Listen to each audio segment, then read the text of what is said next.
Jammu Tawi golf course में पहली बार अंतर्राष्ट्रीय गोल्फ टूर्नामेंट का समापन हुआ। टूर्नामेंट 7 सितंबर से 10 सितंबर तक चला। टूर्नामेंट में 126 खिलाड़ियों ने भाग लिया। टूर्नामेंट में देश के विभिन्न हिस्सों के 116 खिलाड़ियों में से 10 अंतर्राष्ट्रीय खिलाड़ियों ने भी हिस्सा लिया था। एलजी मनोज सिन्हा ने गोल्फ कोर्स के लॉन का दौरा भी किया था।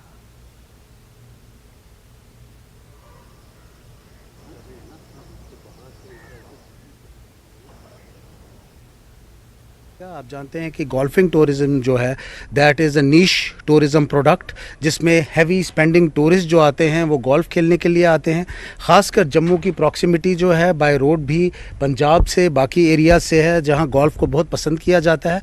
मुझे उम्मीद है कि इससे हमारी टूरिज्म को भी बहुत फ़ायदा मिलेगा and we will try to get the best out of this golf course also. पहली बार PGTI जो professional golf tour of India है वो जम्मू तवी गोल्फ कोर्स में आज यहाँ टूर्नामेंट हुआ, जिसमें 126 golfer's, professional golfer's from across the country, ऐसे गोल्फर्स जिन्होंने ओलंपिक्स खेला हुआ है, एशियन टूर खेला है, यूरोपियन टूर खेला है, कुछ इसमें 10 गोल्फर्स इंटरनेशनल गोल्फर्स भी हैं जिन्होंने पार्टिसिपेट किया। I think it's a great thing कि वो यहाँ आज जम्मू आए और यहाँ इन्होंने खेला and they have fantastic things to say about the Jammu Tawi golf course. आज भी आपने देखा जब हमारे प्रोफेशनल गोल्फर्स आए उन्होंने भी एक स्पेशल क्लिनिक होल्ड किया हमारे लोकल गोल्फर्स के लिए, और मुझे उम्मीद है जो एक्सपोजर हम उनको दे सकेंगे, क्योंकि इनमें से कुछ ऐसे नाम यहाँ खेलने वाले हैं who are world renowned and who are an inspiration for all our golfers. I am sure that our youth will also find inspiration in this. They must also have learnt a lot watching the game.